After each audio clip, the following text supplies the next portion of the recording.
Hi, this is a review for the automatic coffee machine that has the over ice option.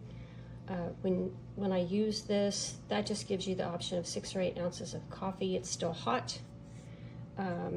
There's a bold button. You can hit that if you prefer a richer coffee. If you use ground coffee, like this is a ground coffee, I will use it in here. This is a larger basket than you might have purchased in years past for cake. Right now.